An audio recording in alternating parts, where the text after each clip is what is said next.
Assalamualaikum warahmatullahi wabarakatuh. Sebuah kisah pernikahan kontrak yang dilakukan oleh Alia untuk membiayai rumah sakit ibunya bersepakat menikah kontrak dengan CEO kaya raya dari perusahaan Mahendra Group. Simak cerita berikut ini, jangan lupa like, komen, dan subscribe YouTube kami.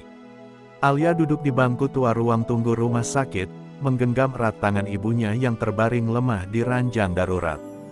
Bau obat-obatan menyengat, sementara suara monitor detak jantung berdetak seperti pengingat waktu yang terus berjalan dan menipis. Tagihan rumah sakit sudah menumpuk, dan pengobatan kemoterapi ibunya tak bisa ditunda lagi. Air mata Alia mengalir diam-diam, bukan karena kelemahan, tapi karena ketakberdayaan. Ia sudah mencoba segalanya, menjual motor almarhum ayahnya, meminjam dari teman, hingga menjaminkan ijazahnya, namun semuanya tak cukup. Hari itu, Alia menghadiri wawancara kerja di perusahaan Arsen Mahendra, pria muda pewaris tunggal kerajaan bisnis Mahendra Group. Dengan blazer lusuh dan sepatu yang solnya mulai mengelupas, Alia tetap tegak berdiri di antara pelamar lain yang tampil mewah. Namun nasib tak berpihak padanya. Ia dinyatakan tak lolos karena kurang pengalaman. Dengan langkah gontai, ia berjalan keluar lobi, namun tak sengaja menabrak seorang pria bertubuh tinggi, berjas rapi, dengan tatapan tajam dan rahang yang terkunci dingin. Arsen Mahendra, tatapannya menusuk, seperti bisa membaca isi kepala Alia hanya dengan sekali pandang. Bagi Arsen, Alia hanyalah wajah asing yang kebetulan menghalangi jalannya, hingga secara tak sengaja ia mendengar percakapan telepon Alia yang lirih namun penuh kesedihan. Tentang ibunya, tentang hutang, tentang hidup yang terus menekan. Sesuatu dalam diri Arsen berhenti sejenak, seperti ada dentuman halus di dalam dada yang selama ini ia abaikan. Beberapa hari kemudian, Alia dipanggil kembali ke kantor Arsen, namun bukan untuk pekerjaan biasa. Di ruang kerja luas dengan jendela menghadap kota, Arsen menyampaikan tawaran yang tak pernah Alia bayangkan. "Menikahlah denganku, selama 1 tahun," ucapnya datar. "Kau akan mendapat uang cukup untuk menyembuhkan ibumu dan melunasi semua utang." Mata Arsen tak menyiratkan romansa, hanya kepentingan. Bagi Alia, kalimat itu seperti pedang bermata dua, membawa harapan sekaligus menusuk harga diri. Alia menatap Arsen dalam diam, mencoba membaca maksud tersembunyi di balik tawaran itu. "Kenapa aku?" tanyanya dengan suara bergetar. Arsen menjawab tanpa ragu, "Karena kau tidak ambisius, tidak mata duitan, dan takkan menuntut apapun. Aku butuh pernikahan yang aman secara hukum, bukan drama." Alia menelan ludah. Tawaran itu begitu menggiurkan, tapi juga menghancurkan. Haruskah ia menjual martabatnya demi ibunya? Haruskah ia menikah dengan pria yang bahkan tak mengenal arti cinta dalam ikatan suci? Malam itu, Alia menangis di lantai kamar kosnya yang sempit. Ia meremas surat tawaran itu, lalu merobeknya. Tapi saat ibunya batuk darah di kamar sebelah, Alia tahu, pilihan bukan lagi soal benar atau salah, tapi soal bertahan atau menyerah. Keesokan harinya, dengan langkah berat dan mata bengkak, Alia menandatangani kontrak pernikahan yang akan mengubah hidupnya selamanya. Tanpa cinta, tanpa harapan, hanya demi menyelamatkan satu-satunya orang yang ia miliki di dunia. Hujan turun deras di hari pernikahan mereka. Tak ada musik, tak ada tawa, apalagi bunga. Hanya lantai marmer dingin di sebuah aula privat yang disewa keluarga Arsen. Gaun Alia disediakan oleh pihak Arsen, indah, tapi terasa asing di tubuhnya. Ia berdiri di sisi pria yang kini secara hukum menjadi suaminya, tapi hatinya merasa seperti sedang menghadiri pemakaman. Tatapan Arsen kosong, ucapannya singkat, seolah pernikahan ini hanyalah tanda tangan di kontrak bisnis, bukan awal dari sebuah kehidupan baru. Setelah prosesi singkat itu, Alia dibawa ke rumah megah di kawasan elit. Segala kemewahan terpampang di setiap sudut, tapi terasa hampa. Tidak ada sambutan hangat, hanya sunyi yang menggantung di udara. Arsen memberinya sebuah kamar di ujung koridor, jauh dari kamar utama. "Anggap ini hotel tempat kau tinggal selama 1 tahun. Jangan ganggu hidupku, dan aku takkan ganggu hidupmu," katanya dingin sebelum berlalu. Alia berdiri lama di ambang pintu kamarnya, merasa seperti boneka yang baru saja dibeli dan disimpan di etalase mahal. Hari-hari berikutnya berjalan seperti mimpi buruk yang tidak pernah berakhir. Setiap pagi Alia bangun lebih dulu, menyiapkan sarapan yang tak pernah disentuh. Arsen selalu berangkat kerja tanpa pamit, dan pulang larut malam tanpa suara. Mereka hanya bicara jika perlu, dan selalu dengan jarak. Tapi yang paling menyakitkan bukan dinginnya sikap Arsen, melainkan caranya membuat Alia merasa tidak terlihat. Seolah eksistensinya di rumah itu hanya sebatas bayangan. Namun di balik semua itu, Alia tetap menjalankan perannya. Ia mengunjungi ibunya yang dirawat di rumah sakit dengan uang yang diberikan Arsen, memastikan pengobatan berjalan lancar. Setiap kali ibunya tersenyum dan berkata, "Kau kelihatan bahagia sekarang," hati Alia terasa seperti ditusuk ribuan jarum. Ia hanya bisa tersenyum palsu, tak sanggup menghancurkan harapan satu-satunya orang yang ia cintai dengan mengatakan bahwa pernikahan ini hanyalah topeng. Di sisi lain, Arsen pun mulai merasakan sesuatu yang aneh. Meski ia berusaha menjaga jarak, kehadiran Alia mulai mengusik pikirannya. Ia melihat bagaimana gadis itu membersihkan ruang tamu yang bahkan tak pernah ia sentuh, menata bunga segar di vas, dan tak pernah bertanya apapun tentang urusan pribadinya. Suatu malam, saat tak sengaja melihat Alia tertidur di sofa dengan air mata di pipi, hatinya terasa berat namun ia segera berpaling. "Ini hanya kontrak," bisiknya pada diri sendiri. "Tidak boleh ada rasa." Malam itu, langit kembali menangis. Petir menyambar di kejauhan saat listrik tiba-tiba padam di seluruh rumah. Alia terbangun dalam gelap, tubuhnya menggigil, bukan karena dingin semata, tapi karena kenangan masa kecil yang kembali menghantuinya, masa saat ia pernah terkunci sendirian dalam kamar gelap ketika orang tuanya bertengkar hebat. Ia duduk memeluk lutut di sudut ruangan, berusaha menenangkan dirinya, ketika suara langkah kaki mendekat.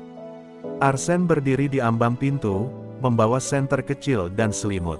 "Apa kau takut gelap?" tanyanya singkat. Alia tidak menjawab. Ia tak ingin tampak lemah di hadapan pria itu, pria yang setiap harinya membuatnya merasa asing di rumahnya sendiri.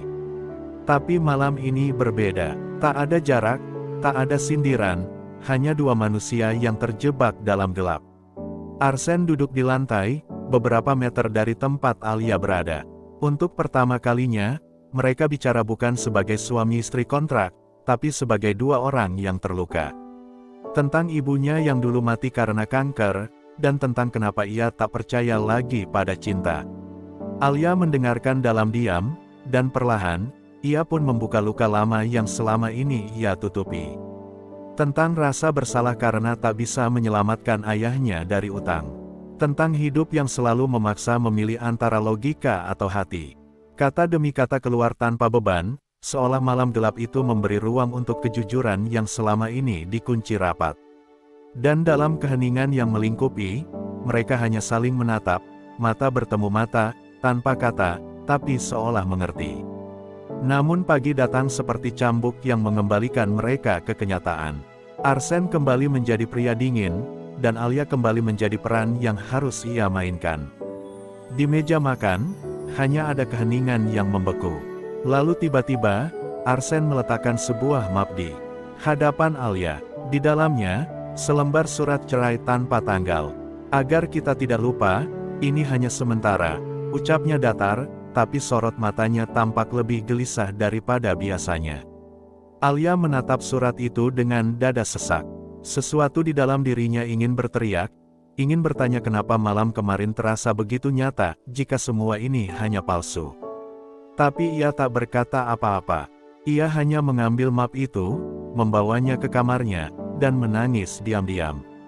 Karena kini ia mulai takut, bukan takut pada akhir dari kontrak, tapi pada kenyataan bahwa hatinya sudah terlanjur terikat pada seseorang yang mungkin tidak pernah benar-benar bisa mencintainya. Hari-hari setelah surat cerai itu muncul menjadi lebih sunyi dari biasanya.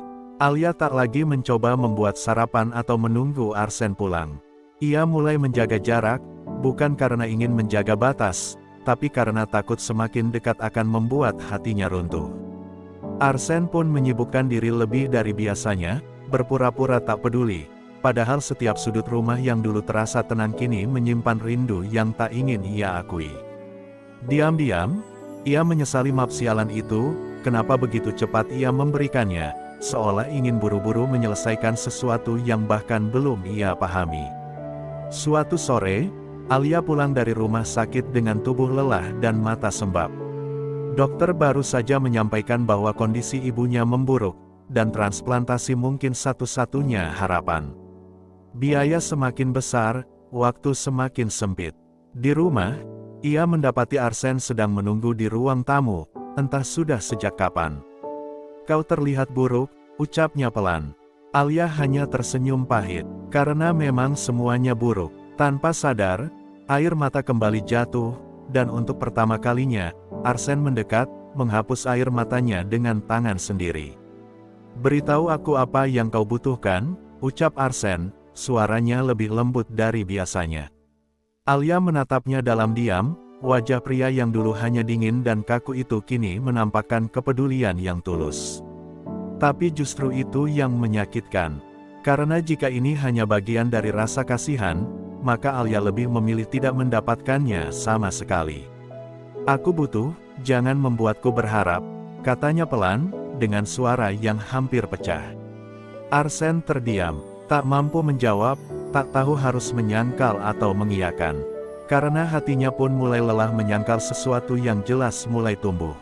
Malam itu, Arsen duduk sendirian di balkon rumah, menatap bintang-bintang yang tampak jauh dan dingin. Ia mengingat semua yang telah ia lewati bersama Alia, dan semua momen kecil yang tak pernah ia anggap penting, senyum Alia saat melihat bunga mekar di taman, suara tawanya yang lirih saat menonton drama dari dapur, dan cara Alia menyebut namanya saat tertidur di sofa. Bukan cinta, mungkin dulu, tapi sekarang, ia mulai takut. Bukan takut pernikahan ini gagal, tapi takut kehilangan satu-satunya orang yang mampu membuat rumahnya terasa hidup. Namun Arsen tetap diam, ia tidak menarik kembali surat cerai. Tidak berkata apa-apa tentang perasaannya.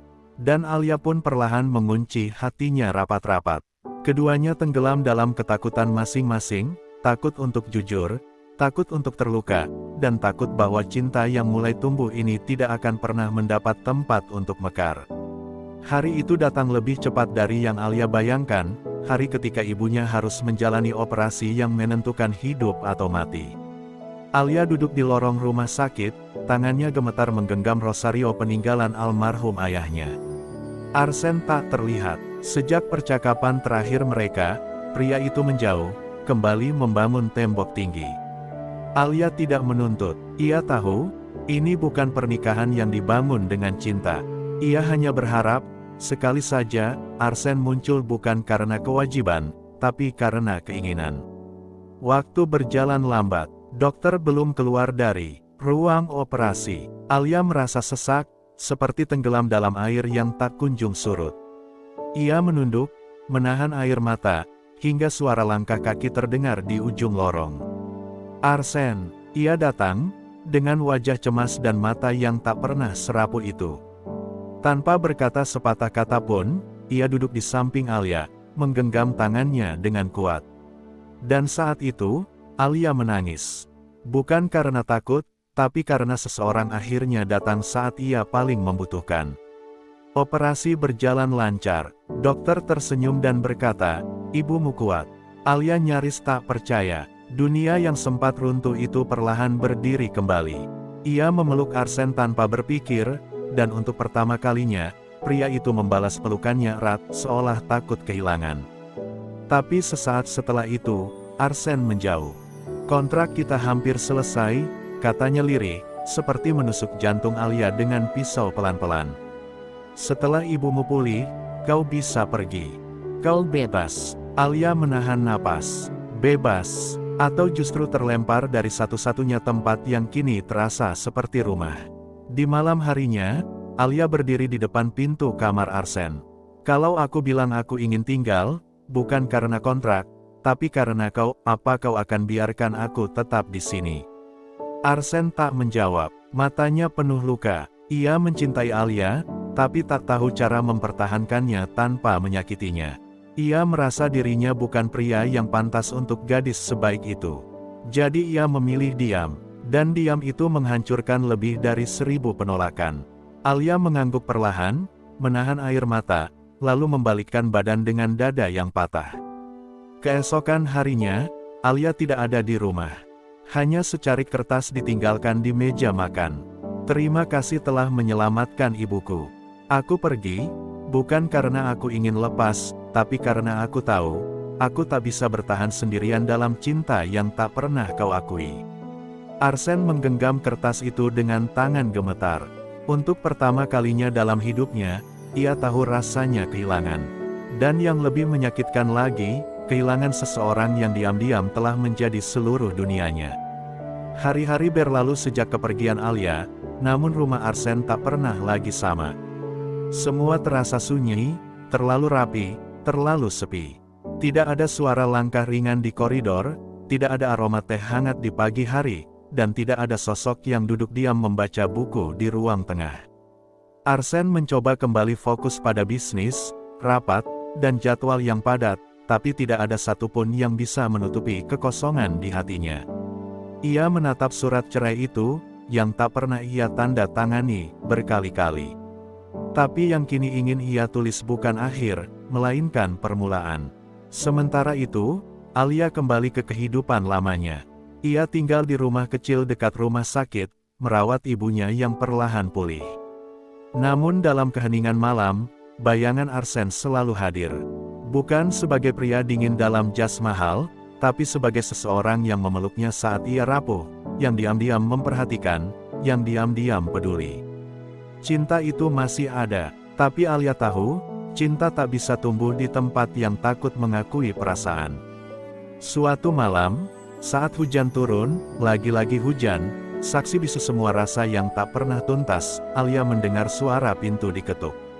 Ia membuka, dan di hadapannya berdiri Arsen, kuyup, matanya merah, tapi tetap berdiri dengan keyakinan. "Aku sudah kehilangan terlalu banyak dalam hidup ini," katanya pelan. "Aku tak ingin kehilangan satu-satunya hal yang membuatku merasa hidup." Alia tak berkata apa-apa, hanya menatap, hanya menangis. Karena ia tahu, cinta itu akhirnya punya suara. Arsen mengeluarkan surat cerai dari jasnya, masih terlipat rapi, lalu merobeknya perlahan di depan Alia. "Kalau kau masih mau tinggal, bukan karena kontrak, tapi karena kau ingin, karena aku ingin. Karena kita saling ingin." Suaranya serak. "Aku mencintaimu, Alia, bukan karena kasihan, bukan karena hutang, tapi karena tanpa kau, aku hanyalah bangunan kosong yang berdiri tinggi tapi kosong di dalamnya." Alia menangis, bukan karena sedih, tapi karena akhirnya semua rasa yang selama ini mereka kubur, hari ini, di bawah hujan yang sama, akhirnya berani disuarakan. Ia melangkah maju, memeluk Arsen, merasakan detak jantung yang tak lagi asing. Dan di sana, di ambang pintu rumah kecil itu, dua jiwa yang sempat berjarak, akhirnya menyatu. Bukan karena waktu yang memaksa, tapi karena cinta yang memilih untuk bertahan. Hujan sudah reda, tapi kenangan yang tertinggal di jalanan tak sebanding dengan sisa-sisa luka dalam hati mereka.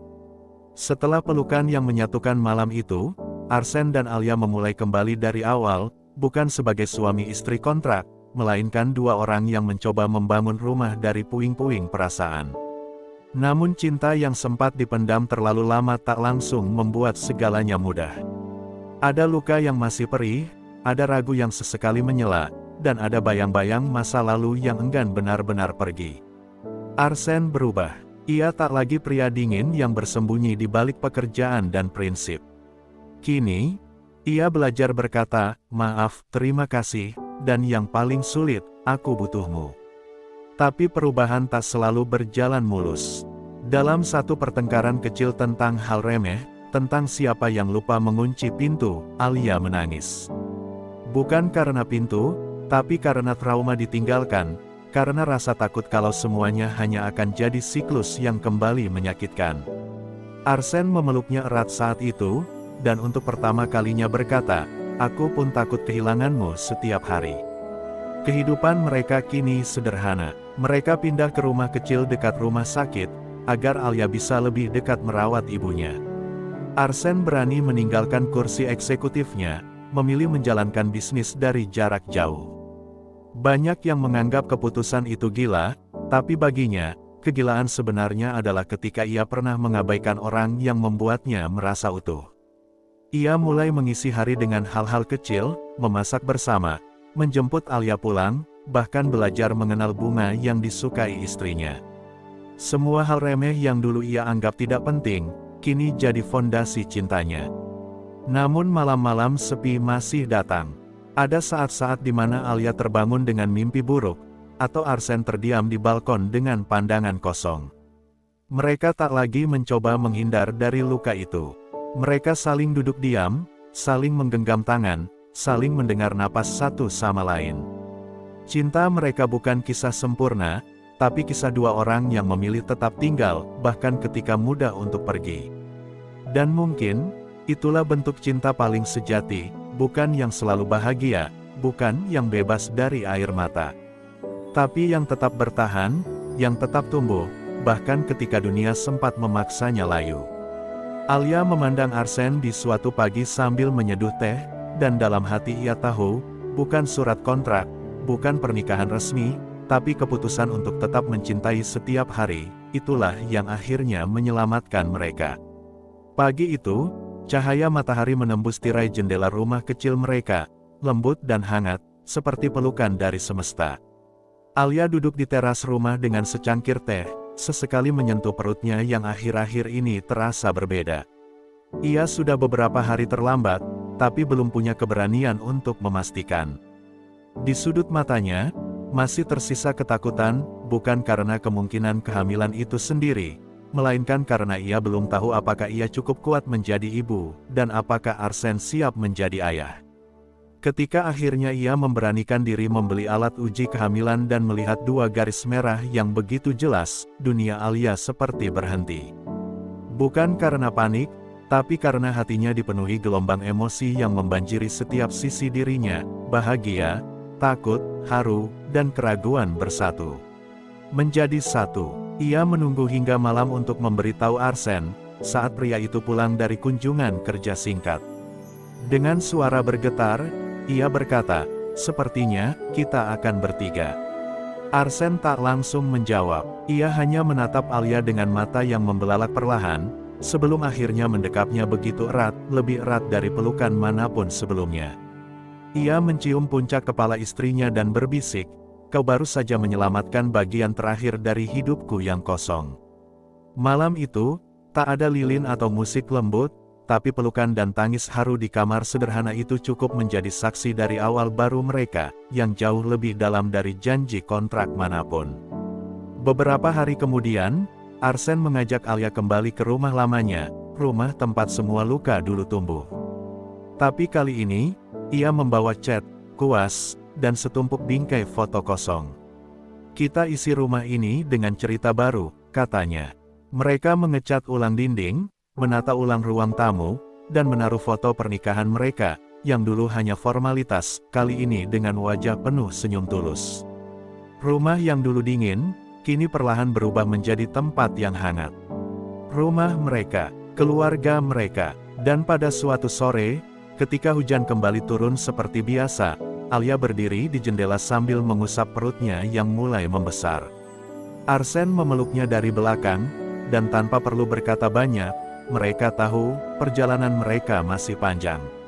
Akan ada hari-hari sulit, akan ada tangis, tapi juga akan ada tawa, dan cinta yang tumbuh bukan dari kesempurnaan, tapi dari keberanian untuk memilih satu sama lain setiap hari. Di luar, hujan terus turun. Tapi di dalam hati mereka, langit sudah lama berhenti menangis. Beberapa bulan kemudian, tangisan bayi memecah keheningan malam. Di ruang bersalin yang dingin namun penuh harapan, Arsen menggenggam tangan Alia yang penuh peluh dan air mata. Tapi di balik kelelahan itu, ada cahaya yang tak pernah ia lihat sebelumnya, cahaya kehidupan. Putri mereka lahir dengan tangis nyaring, seakan menuntut dunia untuk mencintainya seperti kedua orang tuanya kini saling mencintai. Arsen mencium kening Alia, berbisik, "Kita tidak lagi sendirian." Hari-hari mereka berubah. Ada Popok, tangisan malam, tawa kecil, dan rasa lelah yang kadang melumpuhkan. Tapi di tengah semua kekacauan itu, cinta mereka justru tumbuh makin dalam. Arsen belajar mengganti Popok dengan canggung, Alia tertawa saat melihatnya kebingungan menenangkan bayi. Rumah mereka tak selalu rapi, tapi selalu penuh kehangatan. Dan di setiap malam, sebelum tidur, mereka bergandengan tangan, berterima kasih atas satu sama lain, atas cinta yang dulu nyaris tidak pernah mereka akui. Alia kemudian menulis surat, bukan kepada Arsen, bukan kepada anaknya, tapi kepada dirinya sendiri yang dulu. "Untuk diriku yang pernah hampir menyerah, terima kasih karena bertahan. Lihatlah sekarang, tak ada lagi pernikahan yang berpacu dengan waktu. Yang ada hanya janji yang diperbaharui setiap hari, dengan kesabaran, pengertian, dan cinta yang nyata." Surat itu ia simpan dalam laci, sebagai pengingat bahwa cinta sejati tidak selalu datang dengan gemuruh, tapi dengan keberanian untuk tidak lari dari rasa sakit. Tahun-tahun berlalu, putri kecil mereka tumbuh ceria, suka menari di bawah hujan, seperti ibunya. Arsen dan Alia tidak pernah lagi membicarakan surat kontrak itu. Mereka hanya tertawa saat melihatnya terselip di album lama. Hidup mereka tidak sempurna, tapi penuh. Dan di dalam hati mereka tahu, cinta sejati bukan tentang bagaimana semuanya dimulai, tapi tentang bagaimana mereka memilih untuk tetap saling menggenggam, hari demi hari, tanpa syarat dan tanpa batas waktu. Terima kasih yang tulus untuk kalian semua, para penonton YouTube tercinta. Sudah mengikuti kisah ini dari awal hingga akhir, kisah tentang luka, pengorbanan, dan cinta yang tumbuh di tempat yang tak disangka. Semoga cerita ini mampu menyentuh hati kalian, memberi harapan bahwa cinta bisa hadir bahkan di balik luka terdalam. Semoga kalian selalu dikelilingi cinta yang tulus, dikuatkan dalam ujian, dan dipertemukan dengan seseorang yang tidak hanya memilihmu di hari senang, tapi juga bertahan di hari paling gelapmu. Jangan lupa untuk like, komen, dan subscribe agar kalian tidak ketinggalan kisah-kisah penuh makna berikutnya. Sampai jumpa di cerita selanjutnya. Dengan cinta, dari hati terdalam.